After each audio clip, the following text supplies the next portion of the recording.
ఇప్పుడు వచ్చిన మీ అందరికీ ప్రత్యేకమైన వందనాలు తెలియజేస్తున్నాను. దేవాది దేవుడు నాకు అనుగ్రహించినటువంటి ఈ గొప్ప సమయాన్ని బట్టి, దినాన్ని బట్టి దేవుని స్తుతిస్తూ, దేవుడు మనందరినూ తన మహాకృప చేత 2024 అక్టోబర్ మాసం మొదటి ఆదివారం మనందరినీ దేవుని సన్నిధిలో నిలబెట్టిన దేవునికి ఒక్కసారి చేతులు ఎత్తి స్తుతులు చెల్లిద్దాం.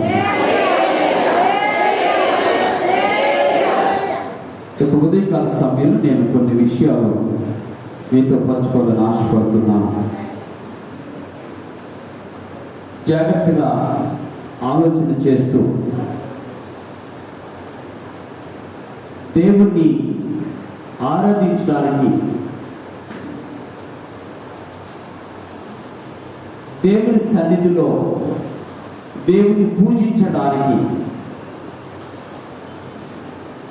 దేవుని బిడ్డలముగా ఆయన చేసిన త్యాగంలో జ్ఞాపకం చేసుకోవడానికి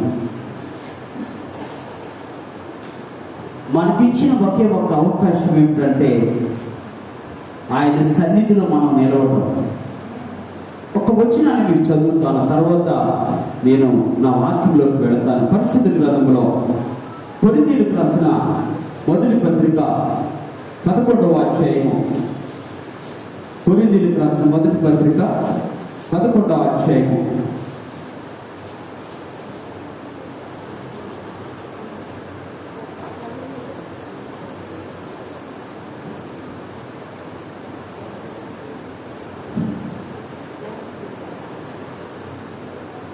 26వ వచనం చదువుతున్నాను.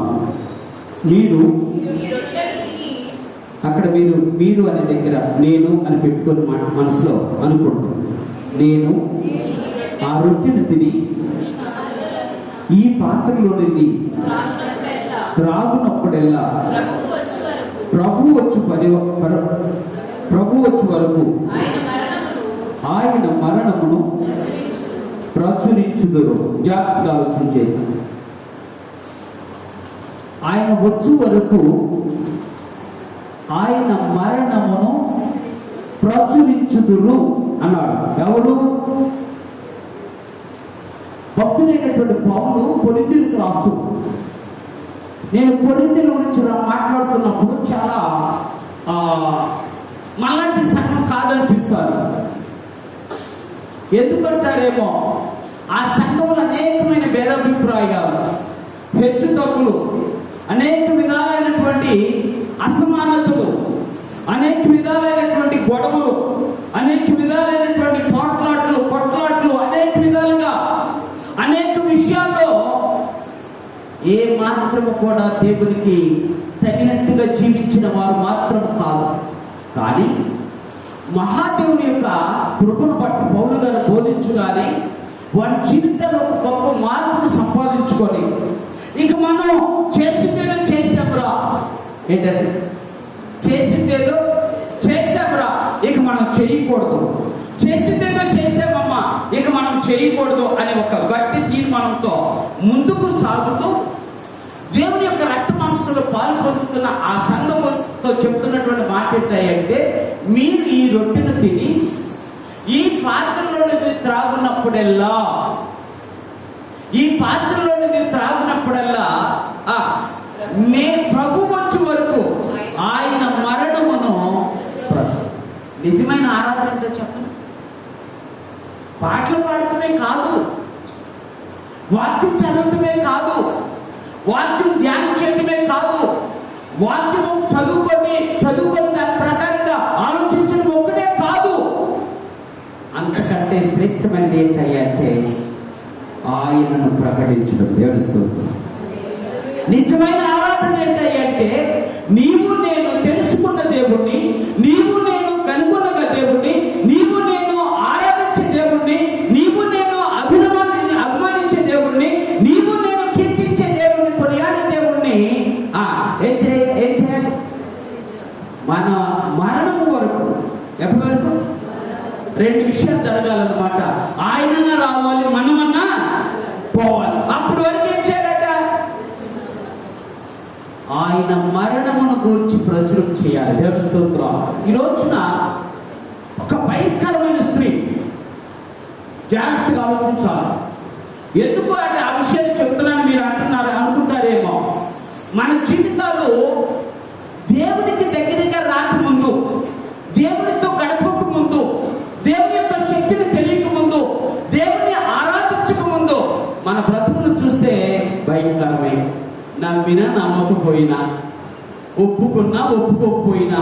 ఎందుకు అంటే మనం పాపంలో పుట్టిన వారము, పాపంలోనే మన తల్లి గర్భము ధరించింది, పాపంలోనే ఉంటున్నాము, పాపము చుట్టూ మన జీవితాలు అంటుకట్టబడి ఉన్నాయి. అయినప్పటికీ దేవుని మహాకృప మనలను బ్రతికిస్తుంది.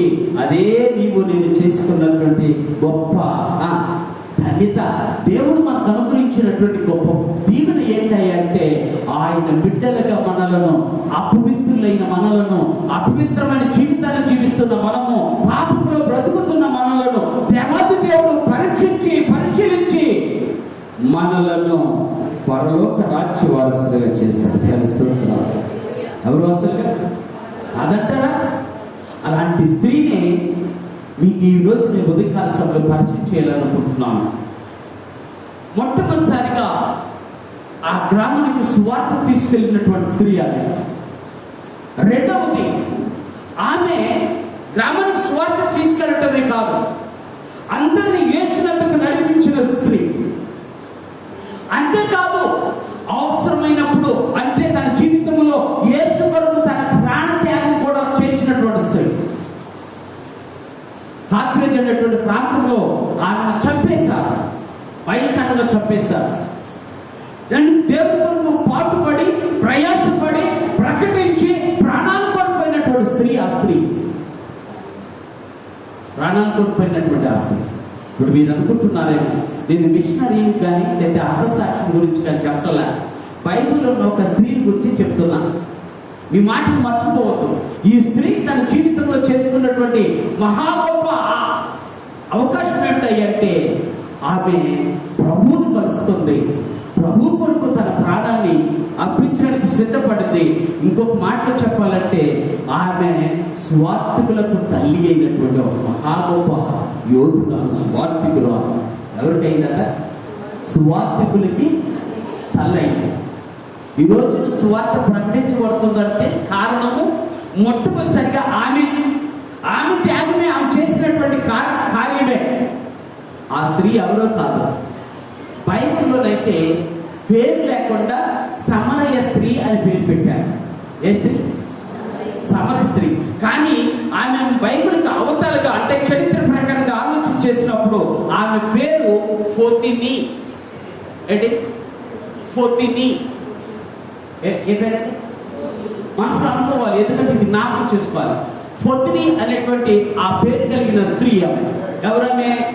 యేసుక్రీస్తుని కలుసుకున్నటువంటి స్త్రీ, యేసుక్రీస్తు మాటలను ఆలకించిన స్త్రీ, యేసు చెప్పిన బోధకు విధేయత చూపించిన స్త్రీ, యేసు చేసినటువంటి ఆ గొప్ప పరిచర్యకు తల వంచిన స్త్రీ. ఎవరి స్త్రీ అంటే ఫోతినా అనేటువంటి ఒక సమరయ స్త్రీ. జాగ్రత్తగా ఆలోచించాలి. ఎవరైనా ఫోతినా అనేటువంటి ఒక సమరయ స్త్రీ. ఫోతినా అనే మాటకు అర్థం ఏమిటాయి అంటే ప్రకాశవంతమైన అని అర్థం. జాగ్రత్తగా ఆలోచించాలి. మనలో చీకటి తొలగిపోతే, మన కన్నులకు చీకటి తొలగిపోతే, మన హృదయానికి చీకటి తొలగిపోతే నీవు నేను కూడా ఒక దినాన ప్రకాశవంతమైన జీవితాన్ని జీవిస్తాం. ఒక ప్రకాశవంతమైనటువంటి జీవితాన్ని జీవించడానికి ఒకే ఒక ఆధారం ఏమిటంటే ప్రకాశమానమైన దేవుణ్ణి నీ హృదయంలో చేర్చుకోవడమే.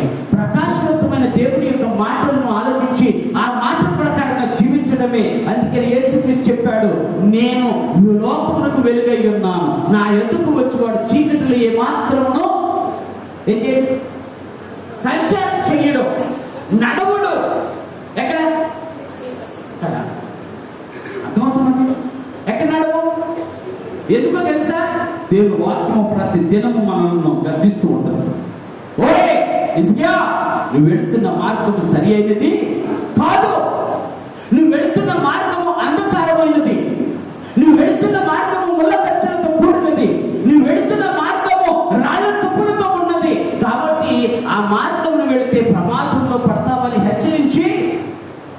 నా యేసయ్య ఆ మార్గంలో నుండి నన్ను తప్పించాడు, తన వెలుగులోనికి నన్ను నడిపించాడు, తన శక్తి చేత నన్ను నింపాడు, తన కార్యములు జరిగించడానికి సహాయపడ్డాడు. తన జీవితంలో నేను పొందుకున్నటువంటి ఆ రక్షణ భాగ్యాన్ని నాకు అనుగ్రహించాడు. ఆయన నన్ను తన సిలువ ఎద్దుకు నడిపించాడు. అందుకే ఆయన గురించి ప్రకటించే గొప్ప భాగ్యములు దేవుడు మనకు అనుగ్రహించాడు. ఇది మాటలు కాదు, అర్థమవుతుందా? అనుభవం. ఏంటంటే అనుభవం. ఎన్ని మాటలు మాట్లాడినా అనుభవం సరిగా లేకపోతే ఏమవుతుంది?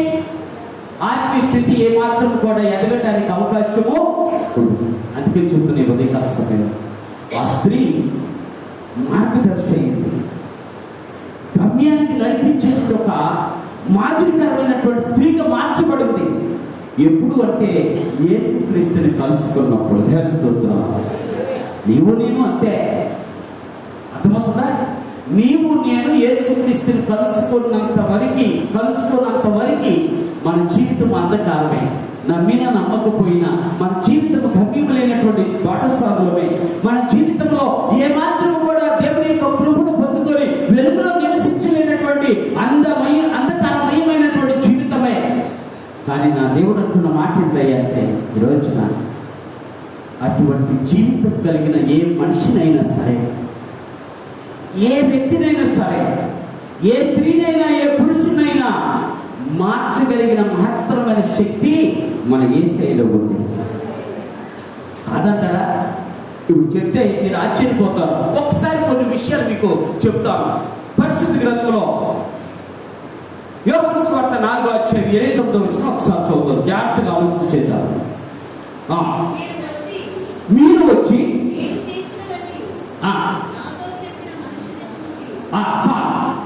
ఏంటంటే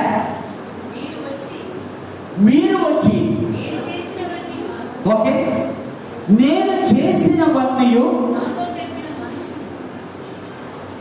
అమ్మ నాయన చూడండి జాగ్రత్తగా. ఈ మాటలు చాలా అద్భుతమైనటువంటి ఆలోచన దేవుడు మనకు అనుగ్రహిస్తున్నాడు. ఏమంటాడంటే దేవత దేవుడు అంటాడు, మీరు వచ్చి ఎవరు ఆ స్త్రీలు, అక్కడ ఉన్నటువంటి వారు, ఆ ప్రజలు, ఆ సమరయులు, వాళ్ళందరికీ చెబుతూ అన్నట్టునే మీరు వచ్చి నేను చేసినవన్నీ నాతో చెప్పిన ఆ మనుషుల్ని తెలుస్తున్నా. ఇది నిజమైన ఆరాధన. ఇది నువ్వు నేను చేయవలసిన ఆరాధన. ఇది నువ్వు నేను చేయవలసిన ప్రకటన. ఇది నువ్వు నేను చేయవలసినటువంటి స్వార్థ. ఇది నువ్వు నేను చేయవలసినటువంటి స్వార్థమానం ఏమిటంటే, నేను ఎన్నైతే చేశానో నేను చేసినవన్నీ అన్నీ కూడా నాతో చెప్పిన ఆ మనుషుల్ని చూడండి. నేను చేసినవన్నీ ఇప్పుడు అడుగుతాను, ఏం చేసి ఉంటుంది అంటే, మానవ జీవితాల్లో రెండు విధానాలు ఉంటాయి. జాగ్రత్తగా ఆలోచించండి. ఈరోజు మిమ్మల్ని తిడుతున్నాను అనుకోవద్దు. ఈరోజు మీకు బుద్ధి చెప్తున్నాను అనుకోవద్దు. లేదనుకుంటే మీ భాషలో పొద్దున్నే ఏంట్రా ఈయన మాకు స్వదేస్తున్నాడు అనుకోవద్దు. అర్థమవుతుందా? మానవ జీవితాల్లో రెండు రకాలైన కార్యాలు ఉంటాయి. ఏంటి? మన భాషలో చెప్పాలంటే ఒకటి కనబడేవి, ఒకటి కదా, అవునా కదా? కనబడేవి అంటే బహిరంగంగా చేసే కార్యాలు కొన్ని, రహస్యంగా చేసే కార్యాలు కొన్ని. తీర్పు మాత్రం ఒకటి, మర్చిపో. అర్థమైంది? తీర్పు మాత్రం నువ్వు రహస్యంగా చేసావా, అయినా తీర్పు ఒకటే. నువ్వు ఒకవేళ బహిరంగంగా చేసావా, అయినా కూడా తీర్పు ఒకటే. ఓకే, నువ్వు మంచి చేసావా, తీర్పు ఒకటే. నువ్వు చెడు చేసావా, తీర్పు ఒకటే. అయితే పరలోకం, లేకపోతే కదా. అంతేనా కదా? ఏమన్నా మార్పులు చేతులు ఉంటాయా? మార్పులు చేతులు ఉంటాయా? ఉంటాయి. ఎప్పుడు వరకు? మరణమునకు మనము చేరువ కాకముందు వరకు చేర్పులు ఉంటాయి. దేవుని స్తోత్రాలు. మార్పులు చేర్పులు మరణం కాకముందే చేయాలి. మరణం అయిన తర్వాత ఇక మార్పులు చేర్పులు ఉండవు.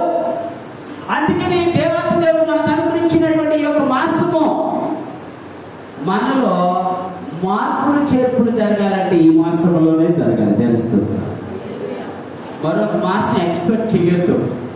దేవుడిస్తే సంతోషం, దేవుడిస్తే ఆనందం, దేవుడిస్తే ఆశీర్వాదం, దేవుడిస్తే సమాధానం, దేవుడిస్తే ఆనందం. కానీ ఇది మాత్రం మనకి ఇచ్చినటువంటి నెల. రేపు ఇచ్చే నెల ఉందా లేదా అనేది దేవుడికి తెలుసు. ఉంటే మంచిది. మనం ఎందుకు అనుకుంటాం తెలుసా? మనకున్నటువంటి బలహీనత ఎంతో తెలుసా? ఎగ్జామ్ రాసేవాడు పెద్ద ఎరగదీసినట్టు ఏమంటాడు తెలుసా? అబ్బా పోస్ట్ పోన్ చేశారన్నా, అస్సలు ఇంట్రెస్ట్ లేదు ఇప్పుడు చదవాలంటే అంటాడు. వీడియో పెద్ద చదివినట్టు కదా. అర్థమవుతుందా? నిజంగా బాగా చదివితే తప్పనిసరిగా పాస్ చేస్తాడు. అప్పుడు ఏమంటాడు? ఎప్పుడు పెట్టినా నేను పాస్ అవుతా, నాకు ఇట్లా. అవునా కదా? కానీ చదువునాడు ఏమంటాడు? ఏమంటున్నా పోస్ట్ పోన్ చేశారు, తర్వాత నేను ఎక్కడికక్కడికో వెళ్దాం అనుకున్నాను, ఇప్పుడు పోస్ట్ పోన్ చేశారు, అవన్నీ ఏమైపోయినాయి? బ్రేక్ అయిపోయినాయి అంటాడు. అర్థమైందా విషయం? చేసేవాళ్ళు మాట్లాడరు, చేసేవాళ్ళు మాట్లాడరు, మాట్లాడేవాళ్ళు అంటే మీ భాషలో మీకు అర్థమయ్యే రీతిలో చెప్తున్నా, మొరిగే కుక్క కరవదు, మొరగనది పట్టుకొని పీకేస్తుంది. మనం కూడా ఒక్కొక్కప్పుడు అంతేనేమని పెరుగుతుంది. మన మాటలతోనే మన విశ్వాస జీవితాన్ని అక్కో అమ్మో నాయనో మేము ఎట్టుంటామో తెలుసా ఇవిగా చెప్పేది ఆ దేవుడు చెప్తారు. ఆయన దగ్గర ఒక చిట్ట ఉంది, ఆయన దగ్గర ఒక రహస్య బుక్ ఉంది. దాని పేరు యేసుక్రీస్తు జీవగ్రంథం. యేసుక్రీస్తు జీవగ్రంథం వేరు, యేసుక్రీస్తు జీవగ్రంథం వేరు. బైబిల్ మీరు చదువుకుంటే నేను చెప్తే విషయాన్ని పఠగ్రంథంలో చెప్తాడు. కానీ జీవగ్రంథంలో అందరి పేర్లు రాసిపడి ఉంటాయి, మన పేర్లు కూడా ఉంటాయి. కానీ ఆయన జీవగ్రంథంలో ఆయనను ప్రేమించిన వారి పేర్లే ఉంటాయి. తెలుస్తుంది. ఆయనకు లోబడిన వారి పేర్లు మాత్రమే ఉంటాయి, ఆయనకు అనుగుణంగా నడిచిన వారి పేర్లు మాత్రమే ఉంటాయి. సరే, అసలు విషయంకి వస్తున్నా. రహస్యమైనటువంటి పనులైనా బహిరంగంగా చేసిన పనులైనా ఆమె చెప్పిన మాట ఏంటంటే, ఇవన్నీ నాకు చెప్పాడయ్యా ఈయన మాత్రం అని. ఈయన ప్రవక్తకి ఉంటాడు కదా అనుకుంది. అందా మీరు చదువుకోండి బైబిల్లో. ఈయన ఏమై ఉంటాడు? ప్రవక్త ఏం చెప్తాడు? జరిగినవి చెప్తాడు, జరగబోయేవి చెప్తాడు. సోది కాదు ఇది. మళ్ళీ ఇక్కడ మీరు తప్పు పడతారు. ఏమంటారు మనం? జరిగే వాటిని చెప్తాము తల్లి, జరగబోయే వాటిని చెప్తాను తల్లి, నేను ఉన్నది ఉన్నట్టుగా చెప్తాను తల్లి అంటాడు. కానీ అని చెప్పేదంతా సోదే. దాని ఎందుకని సోద? మనం దీన్ని అర్థం చేసుకో. కానీ బైబిల్లో never find such a things. బైబిల్లో ఇట్లాంటి సోద ఉండదు. ఏముంటుంది? సత్యం ఉంటుంది. బైబిల్లో ఏముంటుంది? నిజమైనటువంటి జ్ఞానం ఉంటుంది. బైబిల్లో ఏముంటుంది? నిజ దేవుని యొక్క ప్రక్షాళన ఉంటుంది. నిజ దేవుని యొక్క పరిస్థితి కనపడుతుంది. కానీ ఇక్కడ బైబిల్లో మాత్రం ఏముండదు? ఏమి సోదలాంటిది ఉండదు. సరే కదా అనుకుంది. యేసుక్రీస్తు దగ్గరికి వచ్చింది, బాబు దగ్గరికి వచ్చింది. ఎందుకంటే మన యేసుక్రీస్తు దగ్గరికి వచ్చిందంటే ఇది మొదట జరిగిన పని కాదు. బాబు దగ్గరికి వచ్చి ఆమె ఎప్పుడు వచ్చిందట? మధ్యాహ్నం వచ్చిందట. ఓకే, ఎప్పుడు వచ్చింది? మధ్యాహ్నం వచ్చింది. సీక్రెట్ వర్క్ ఈజ్ ఆన్ వే అన్నమాట మన భాషలో చెప్పాలంటే. ఒక రహస్యమైన పని ఆమె చేయడానికి ఆ మార్గాన్ని ఎంచుకుంది. ఏ మార్గాన్ని? మంచిది బాబు దగ్గరికి వెళితే బాగుంటుంది అనే మార్గాన్ని ఎంచుకుంది. సరే కదా అని వచ్చింది. వస్తే తన ఆలోచన వేరు, తన తలపు వేరు, తను వచ్చిన పని వేరు. కానీ అనుకోకుండా అక్కడికి యేసయ్య వచ్చాడు. దేవుని స్తోత్రం. జాగ్రత్తగా ఆలోచించాలి. నీవు అనుకున్నవన్నీ నీతో చెప్పిన ఆయనను వచ్చి చూడు. సరే కదా అని వచ్చింది. వచ్చినప్పుడు అనుకోకుండా యేసుక్రీస్తు మార్గం వెళుతూ ఉన్నాడు. అక్కడ ఆయన చూశాడా, లేకపోతే ఆయన అక్కడ బావిని చూశాడా, ఏది జరిగిందో తెలియదు, కానీ తప్పనిసరిగా ఆయన మాత్రం ఆమె దగ్గరికి వచ్చాడు. ఒక చిన్న మాట చెప్తా. ఏంటో తెలుసా, ఆయనకి తన మనని భేదము ఉండదు. వాడు సమరీయులు కదా అని ఆలోచన రాలే. ఆమె భయంకరమైన స్త్రీ కదా అని ఆలోచన రాలే. దేవుడికి తెలియదా కదా? తెలియదు. చెప్తాడా ఏమన్నా? చెప్పడు. అంటే తెలుసు కాబట్టి ఏమన్నాడు? అమ్మా అమ్మా నీకు నీ పెళ్లి ఉన్నాడా అంటే ఆయన నాకు లేడయ్యా. వెంటనే ఏమన్నాడు ఆయన?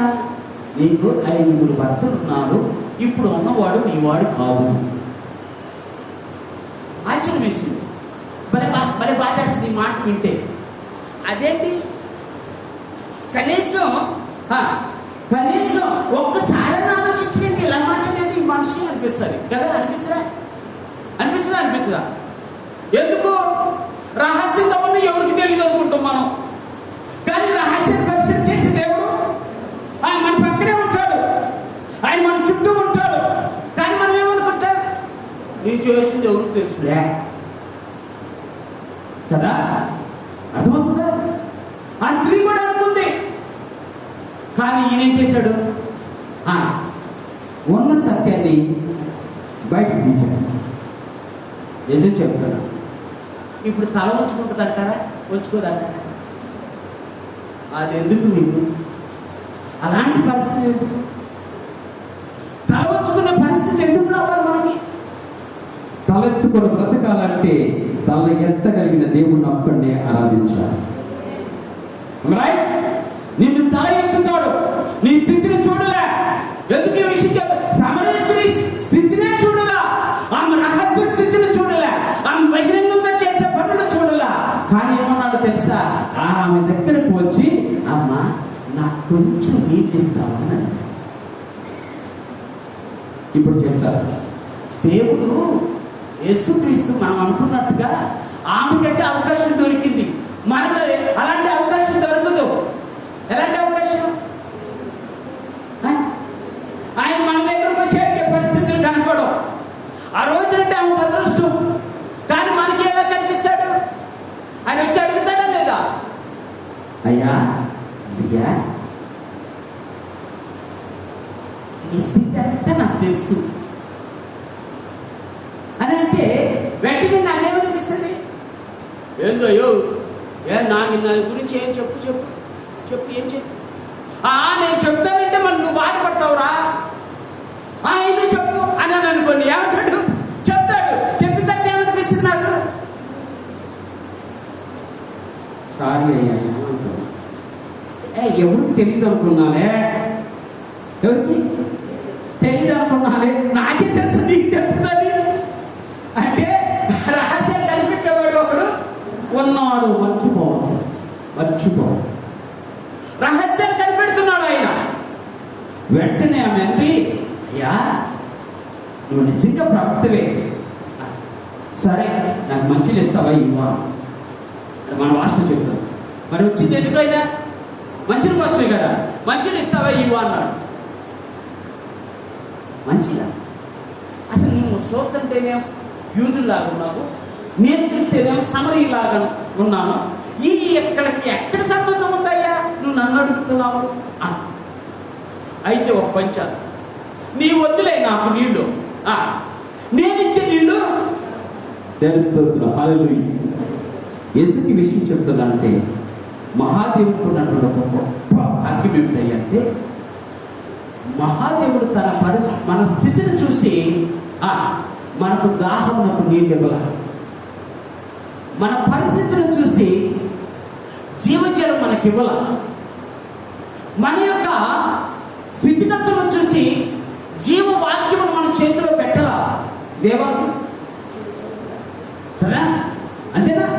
ఏ వాక్యం ఇది? It's not a Bible, a simple word, కానీ ఇది జీవవాక్యం. ఇది జీవవాక్యం. ఇది ఏ వాక్యం? ఆయన ఎవరు? జీవము కలిగిన దేవుడు. ఆయన నోట్ల నుంచి వచ్చే మాటలు ఎలా ఉంటాయి? జీవమును ఇస్తాయి, జీవమును ఇస్తాయి. అవునా? నేను ఇస్తే నువ్వెప్పుడు ఇక్కడికి రావన్నాడు, నువ్వెప్పుడు ఇక్కడికి రావు. ఇప్పుడు అర్థమైన విషయం ఏంటో చెప్పాలి. యేసుక్రీస్తు అప్పుడే మనకు జీవజలములను ఇవ్వగలిగిన వాడు. తెలుస్తుంది ఏమిస్తాడు? జీవజలములు ఇస్తాడు. అంటే ఏంటి అవి? ఏంటి అవి అంటే నిన్ను జీవింప చేయటానికి, నీ ప్రాణములు తెప్పనలా చేయటానికి నీకు కావాల్సింది ఏంటి? నీళ్లు కదా, అవునా కదా? మరి ఆత్మీయ జీవితం తెప్పనలా చేయటానికి నీకు కావాల్సింది ఈ జీవజలం. ఏ జీవజలం? వాక్యం అనే జీవజలం. అది నీలో పడితే ఏమవుతుంది? ఏమవుతుంది? నీకు అలస్యత తీరింది. అందుకే చాలా మంది భక్తులు చెప్పిన మాట చెప్తున్నా. మనం కూడా చదువుతున్నప్పుడు గ్రహిస్తున్నటువంటి విషయం ఏంటో తెలుసా? నువ్వు ఆపదలో ఉన్నావా?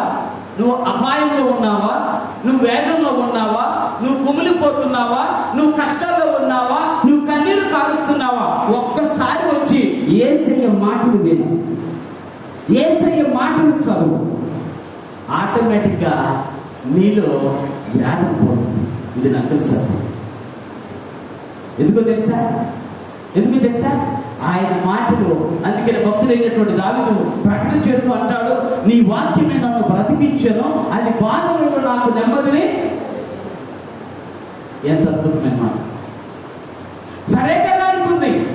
ఈయన అన్నాడు జీవజలం ఇవ్వమంటే ఇస్తానంటే వెంటనే మామ ఏమంటుందో తెలుసా?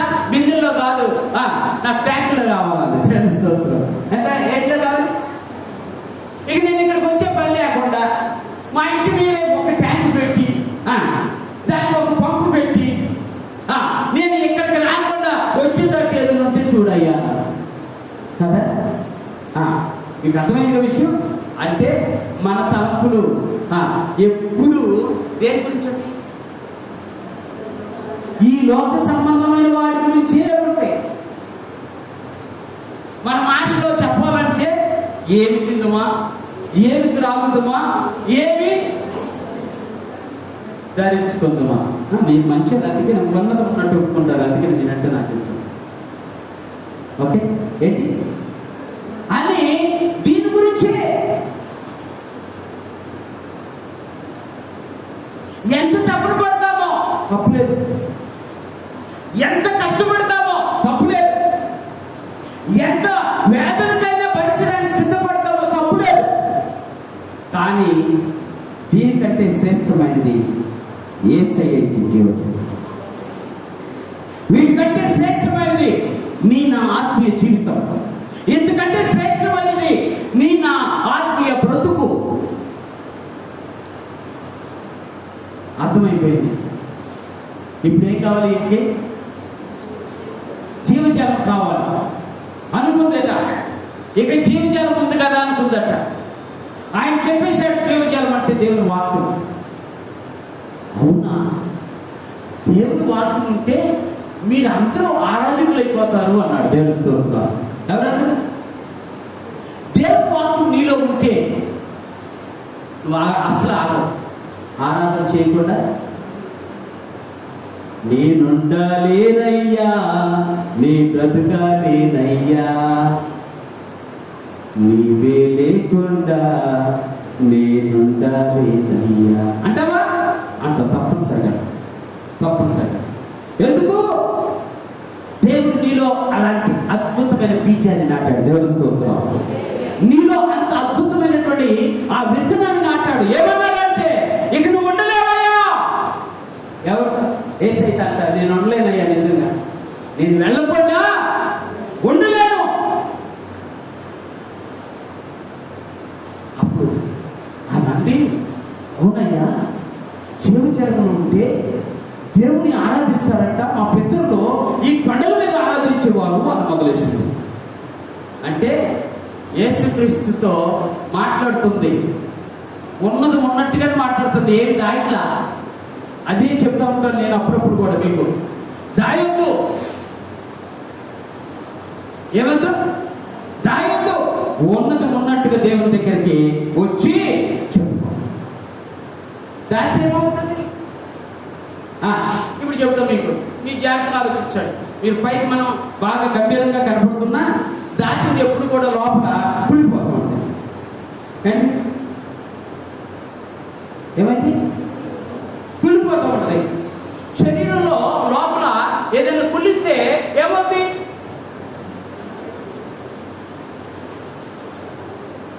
ఓకే, జబ్బు చేస్తుంది. శరీరంలో ఏది కుళ్ళినా చెప్తే ఎంత పేరు ఉంటుంది, 24 hours అపెండిసైటిస్ అంటారు దాన్ని. అది కనుక కుళ్ళితే ఏమవుతుంది? ప్రాణానికే ప్రమాదం అవుతుంది. అదే కుళ్ళిపోయింది. ఓకే, ఇప్పుడు మనకి డయాలసిస్ అని చేస్తున్నారు చూసారా? అది ఏంటనుకుంటున్నారు? కుళ్ళిపోయి దాన్ని బయటికి తీసేవే, అంతేనా కదమ్మా? కదా. ఓకే, అంటే మనకి దేవుడు డాక్టర్లే నర్సులు ఇచ్చేయడానికి ఆనందంగా అడుగుతాం. ఓకే, ఏం చేస్తుంది? అది కనుక లోపల ఉంటే లోపల ఉన్న భాగాలన్నింటినీ పాడు చేస్తుంది, తీసేస్తుంది. అందుకే చెప్తున్నా, కుళ్ళిన దాన్ని చేతిలో కూడా ఉంచుకోవద్దు. అది వచ్చిపోయేడు కూడా కలిపే కదా. ఎందుకుంటే కుళ్ళిన దాన్ని ఇంట్లో పెట్టుకోమాకండి, ఇంకేసి వంట పంపు. కుళ్ళిన దాన్ని మీలో పెట్టుకోమాకండి, అందరికీ కలిపే. ఎవరికి? నీ చుట్టూ ఉన్న వాళ్ళకి. అమ్మో ఏమో తెలిసిందండి నాయన. ఏంటి ఈ మధ్య కొత్తగా అయిన డైలాగ్, అంటే పాతని అనుకుంటా, నాకు తెలియదు పాప. అన్నో ఆమె నోరు తెలిసిందంటే మున్సిపాలిటీ లేట్రిన్ అంత కంపు కొట్టింది అని అంటది. ఎక్కడ మున్సిపాలిటీ వాళ్ళు లేట్రిన్ పంపడతారు అంత పోయిందని కూడదా?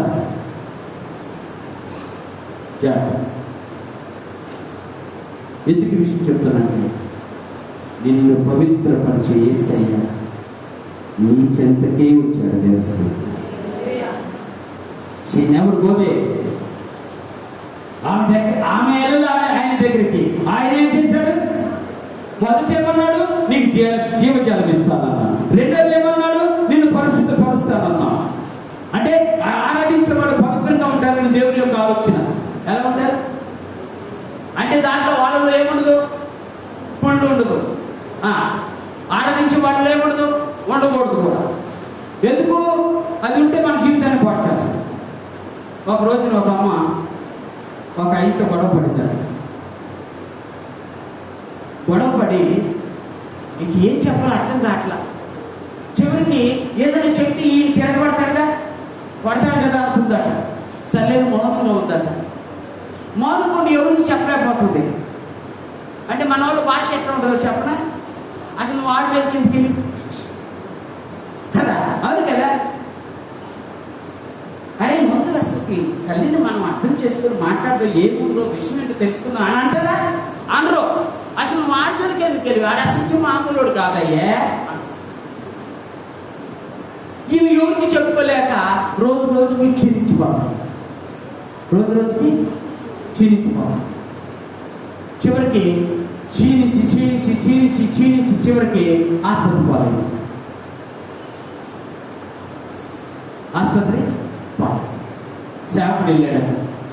ఏంటి పరిస్థితి? అయ్యా ఇప్పుడు నీకన్నా చెప్పకపోతే మాత్రం నా జీవితం వేస్ట్ అయిపోతుంది. ఇప్పుడు నీకు చెప్తున్నా, ఆడున్నాడు చూసుకో. నన్ను అనరాని మాటలు మాట్లాడు. ఆ మాటలకు తప్పుకోలేక గుండె బాగా బరువైపోయి, వేదన ఎక్కువైపోయి, నేను కుమిలిపోతూ నేర్చుకున్నాను, కుమిలిపోతున్నాను, ఎవరికి చెప్పుకోలేను. ఏమన్నా ఇక్కడ అంటారేమోనని. అలాగున్న టైంలో నువ్వు వచ్చావా? వచ్చావా? అయితే నేను చెబుతున్నా విషయం ఇదైవచ్చు. వెంటనే సేవకుడు ఎప్పుడు భయపడు, ఎవరికి? బైబిల్. ఎందుకు?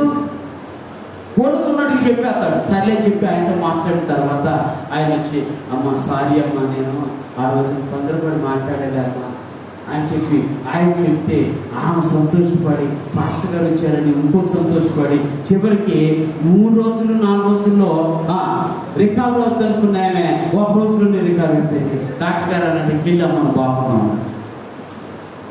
ఇలాంటి ఎన్నో అర్థమవుతుంది మీకు. మానవ జీవితంలో దేవుడు నీకు ఇచ్చినటువంటి ఆ గొప్ప అవకాశాన్ని, దేవుడు నీకు ఇచ్చినటువంటి ఆ గొప్ప ఆరాధన చేసేటువంటి సమయాన్ని దేవునికి నువ్వు ఇవ్వగలిగితే దేవుడు మనలో ఉన్నటువంటి ప్రతి విధమైన అభ్యంతరతను తీసివేసి ఆయన తన రక్తం చేత మనం పవిత్రంగా చేస్తాడు. అదే చేసింది. అమ్మా ఆరాధిస్తారు కదా, అవునయ్యి ఆరాధిస్తారు, మా వాళ్ళు పట్ల మీద ఆరాధించేవారు. కానీ ఇప్పుడు అట్లా కాదు. ఇప్పుడు ఆరాధించేవారు ఎక్కడ ఆరాధిస్తారు? యెరూషలేము దేవాలయం లేదు, యెరూషలేము దేవాలయం లేదు, కొండల మీద ఆరాధించే పరిస్థితి లేవు. అందుకనే ఇప్పుడు ఆరాధించేవారు ఆత్మతో సత్యంతో ఆరాధిస్తారని ఒక చిన్న మాట చెప్పాడు. ఆ మాటకు లోబడి అర్థమైందా? జీవితంలో మార్పు వచ్చేసాం. దేవునితో గడుపుతున్న కొద్దిగా జీవితంలో ఉన్న గమ్యాలు మారిపోయాయి. జాతర చెప్తున్న ఈ విషయాన్ని మీరు జ్ఞాపకం చేసుకోవాలి. పరిస్థితులు చూస్తే మరి బాధేస్తుంది. వ్యాధుల ఎక్కువైపోతుంది రోజు రోజు. నాలోనే ఏంటిది అసలు వెళ్ళిపోతుంది ఈ దేశం, ఈ ప్రాంతం, ఎక్కడికి వెళ్తుంది ఈ ప్రాంతం? ఎక్కడ చూసినా ఒక భయంకరమైనటువంటి చేదు నిజాలే. ఏంటి ఏంటి చేదు నిజాలు అంటే నిజం కూడా చేదు ఉంటుంది అన్నమాట. ఏంటి పరిస్థితి అని చెప్పి వ్యాధి చెప్తుంది. కానీ నా దగ్గరికి రాలేదని నేను సైలెంట్గా ఉంటున్నాను. నా దగ్గరకు వస్తే దాని పరిష్కారం వేరే విధంగా ఉంటుంది. ఎందుకో తెలుసా? నా దేవుడు మన సమస్యను ఏదో ఒక రూపంగా పరిష్కరించే సర్వశక్తివంతుడైన దేవుడు. ఆమెకి అదే సమస్య వచ్చింది. మా వాళ్ళు ఆరాధించే వాళ్ళ మా పండ్ల మీద అంటే కాదు ఇలాగా అన్నాడు. వెంటనే తమలో ఒక అద్భుతమైనటువంటి మార్పు వచ్చేసింది. ఎంత మార్పు వచ్చిందో ఆమె చేసినటువంటి ఒక మాటను నేను బైబిల్లో నుంచి కాకుండా, అంటే బైబిల్లో నుంచి ఒక మాట చదువుతాను, ఎలాంటి జీవితంలోకి తను వచ్చిందో అనే విషయాల గురించి. సామెతల గ్రంథంలో కీర్తనల గ్రంథం 146వ కీర్తన 8వ వచనంలో ఒక మాట మీకు దానికి అనుగుణంగా మీకు చెప్పాలని ఆశపడుతున్నాం.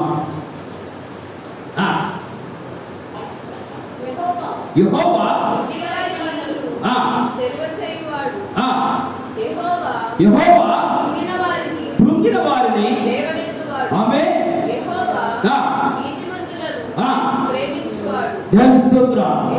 చాలు చాలా మాటలు ఉన్నాయి అక్కడ.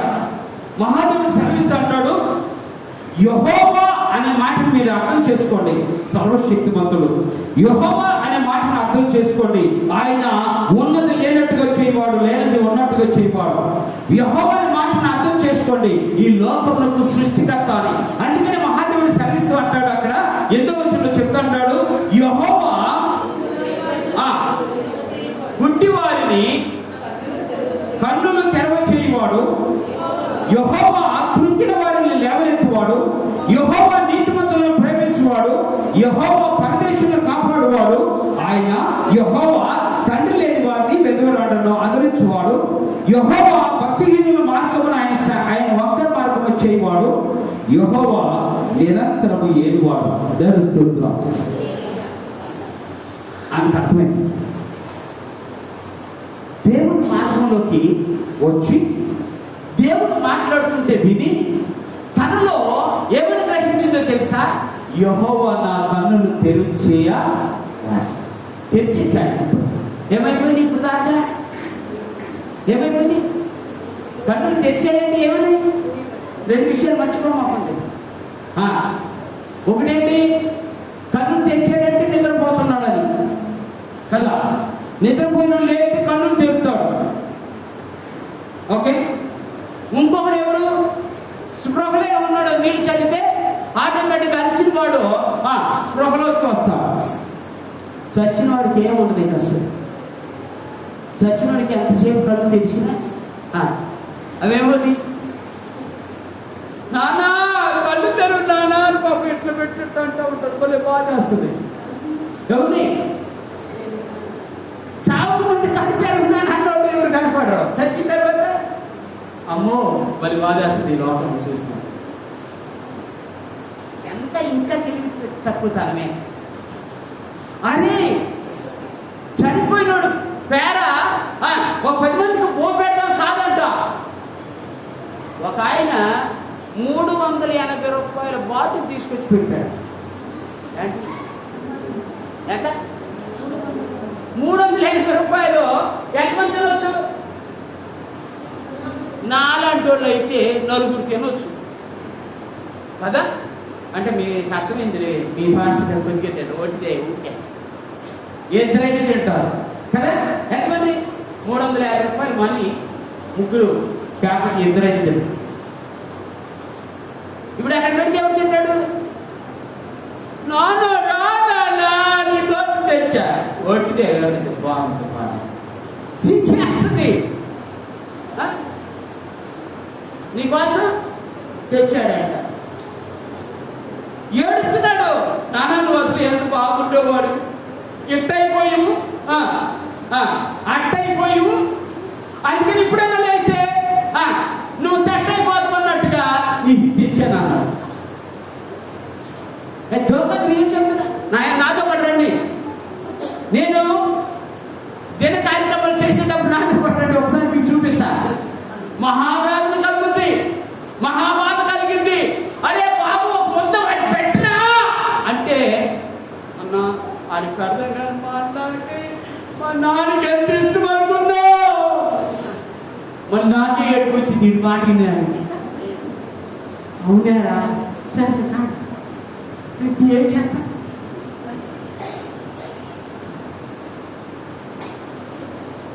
కళ్ళు తెరవనంత కాలము క్రీస్తును నువ్వు ఆరాధించు.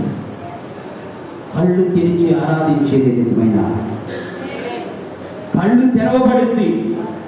కళ్ళు తెరవబడి ఆమె ఒక్క మాట చెప్పేసింది. ఆ చివరి మాట నేను చెప్పి ముగిస్తున్నా. అందుకనే ఆమె జీవితంలో చేసినటువంటి ఒక అద్భుతమైనటువంటి మాట ఏంటి అంటే, ఆ వచనం ఒకసారి మీకు చదువుతాను. 29వ వచనం మనం చదివినటువంటి ఆ వచన భాగంలో మీరు వచ్చి చాలు నేను చేసినవన్నీ నాతో చెప్పిన మనుషుణ్ణి చూడండి. ఇప్పుడు చెప్తా జాగ్రత్తగా. నేను వెళ్ళానమ్మా కాదు, ఆయన వచ్చాడమ్మా నా గురించి అంతా చెప్పాడమ్మా. సాక్ష్యం. రెండవది, మీరు రండమ్మా, మీరు రండి. ఎక్కడికి? మీరు ఎక్కడికి రావాలి?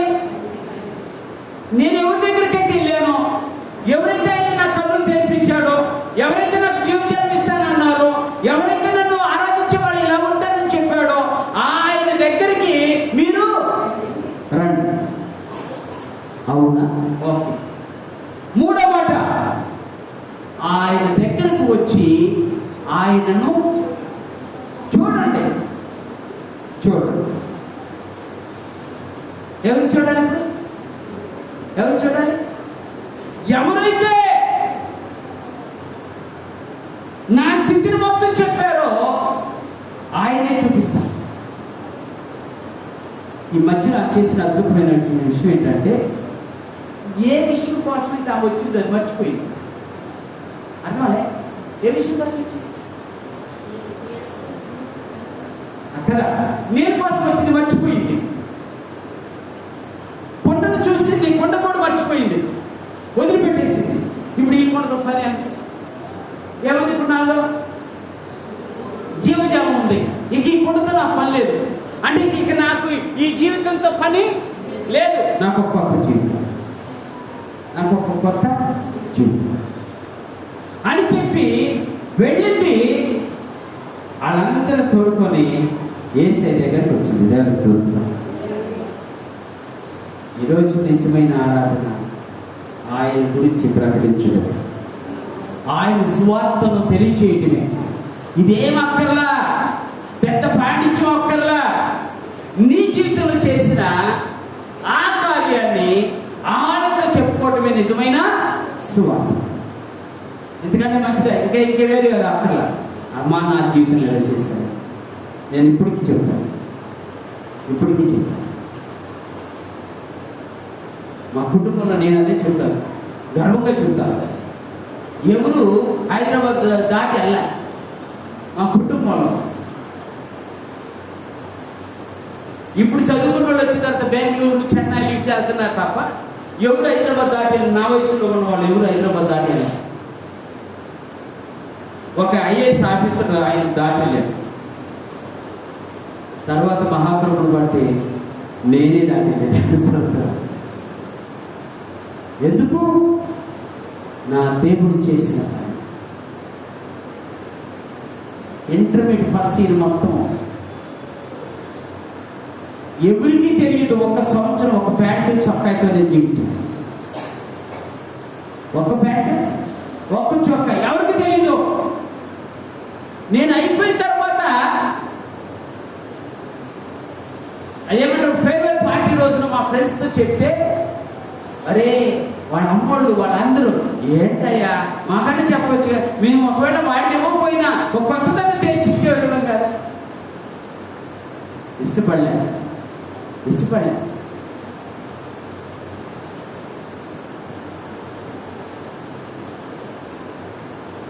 దేవుడు అద్భుతమైన రీతిలో ఈ రోజున నాకు ఒక ఉన్నతమైన స్థానాన్ని తెలుస్తుంది. కారణం ఏంటయ్యా అంటే, ఆయన కలిగిన తర్వాత నా యొక్క స్థితి మార్చబడింది. ఆయనతో ఉన్న తర్వాత నా స్థితి మార్చబడింది. ఆయన సన్నిధిలో గడుపుటం నేర్చుకున్న తర్వాత నా స్థితి మార్చబడింది. ఆయన సేవకుడుగా మారిన తర్వాత నా స్థితి ఇంకా బాగా మార్చబడింది. ఇప్పుడు ఎదుటి ఇంత తెల్ల చొక్కా వేసుకొని ఉన్నాయన చిరిగిన చొక్కా వేసుకొని ఉన్నాడు ఒక దిన. అది కనపడదు ఇప్పుడు మీకు, కానీ నాకొక్కడికి తెలుసు. నా పిల్లలకు కూడా చెప్తా, నాన్న మీకు తెలియదు నాన్న నేను ఎంత కష్టపడ్డాను. వెళ్ళి అడగండి. ఇప్పటికైనా పొలం పనికి వెళ్ళేవాడిని, తోట పనికి వెళ్ళేవాడిని, అన్ని పనులు చేసేవాడిని. మళ్ళీ ₹1 నేను వాడుకోవడం నా చేత కాదు. ఈ రోజు కూడా వాడుకోవడం చేత కాదు. ఎక్కడ కూడా టీ తాగడం కానీ ఎవరన్నా ఉంటే తప్ప. ఎందుకు చెప్తున్నానంటే, ఇది నా జీవితంలో నా దేవుడు చేసిన గొప్ప కార్యం. ఎంతకంటే సాక్ష్యం మరొకటి అక్కర్లేదు. నీ జీవితంలో కూడా చేస్తాను. నీ స్థితిని మార్చగలిగిన దేవుడు ఆయన. నీ పరిస్థితిని మార్చగలిగిన దేవుడు ఆయన. ఉన్నది లేనట్టుగా చేయగలిగిన దేవుడు ఆయనే. ఉన్నది లేనట్టుగా లేనిది ఉన్నట్టుగా చేయగలిగిన ఏకైక దేవుడు నువ్వు నమ్ముకున్న యెహోవా దేవుడు. నువ్వు చేయవలసింది ఏంటయ్యా అంటే, అయ్యా ఈ రోజున ఆరాధన ఏంటో తెలుసా? ఈ రోజున ఆరాధన నా గురించి నీ మాటలు చెప్పావు కదయ్యా, నా గురించి అన్నీ చెప్పావు కదా. నా గురించి చెప్పిన వీటన్నిటిని బట్టే నీకు సాక్షిగా నేను నిలబడతా, రప్పిస్తా. ఎక్కడికి? యేసయ్యే అని అద్భుతమైనటువంటి రీతిలో ఆ ఊరు మొత్తాన్ని తీసుకొచ్చింది. ఎక్కడికి? యేసయ్య దగ్గరికి. విచిత్రమని చెప్పనా, ఆ ఊళ్ళో వాళ్ళు అన్నారంట, యేసయ్య మీరు మాత్రం కొన్నాళ్ళు ఉండండి అయ్యా అన్నారంట. ఎక్కడ జరిగింది ఈ కార్యక్రమం? ఆమె చేసిన ప్రకటన జరిగింది. ఎక్కడ జరిగింది ఇంత అద్భుతము? ఆమె విన్న వాక్యములో తన స్థితి మార్చబడింది. అందుకే నేను తెలుసుకుంది, నా దేవుడిని ప్రకటించడం కంటే నాకు శ్రేష్టమైన జీవితము మరొకటి లేదు అని. ఈ రోజున ప్రపంచ స్వార్థకులకు అందరికీ తగ్గయింది. ఎవరికి? అందుకని చెప్తా, ఎన్నికలేని వారిని ఎత్తైన కొండపై ఎక్కించగలిగిన వారు, బలహీనులను ఆయన బలపరచగలిగిన దేవుడు. నీవు నేను ఆరాధించే దేవుడు, నీ నా స్థితులను మార్చగలిగింది. ఎక్కడ పాపి స్థితిని గురించి ఏమైనా చెప్పాడా? చెప్పడా. ఒకవేళ కానీ చెప్పిన రహస్యంగా కూర్చొని, అమ్మా మాకు ఈ విషయాలు, నీకు ఇంతమంది ఉన్నారని నేను ఎందుకు చెప్తున్నా అంటే 10 మందిలో చెప్తే నీ పొరుపాలి అని చెప్పి రహస్యంగా మాట్లాడాడు. ఆయన యొక్క శిష్యులు వచ్చి ఆశ్చర్యపడి, ఈయనేంటి సమరీతో మాట్లాడుతున్నారు. ఈరోజు నీ స్థితి ఎలాంటి స్థితి అయినా యేసయ్య దృష్టిలో విలువైన స్థితి. మర్చిపో, నీ స్థితి యేసయ్య దృష్టిలో విలువైన స్థితి. ఆ స్థితిని దేవుడు కలుగు చేసినందుకు ఆ దేవుని స్తుతిస్తూ, ఆ దేవునికి మహిమకరంగా ఆయన యొక్క సువార్తను ప్రకటిస్తూ, ఆయన కొరకు మనం జీవించడానికి దేవుడు మనకు సహాయం చేయగాక. ప్రభు సన్నిధిలో ప్రార్థన చేసుకుందాం. ప్రభు సన్నిధిలో ప్రార్థన చేసుకుందాం. రొట్టెలో పాల్పొందే నీవు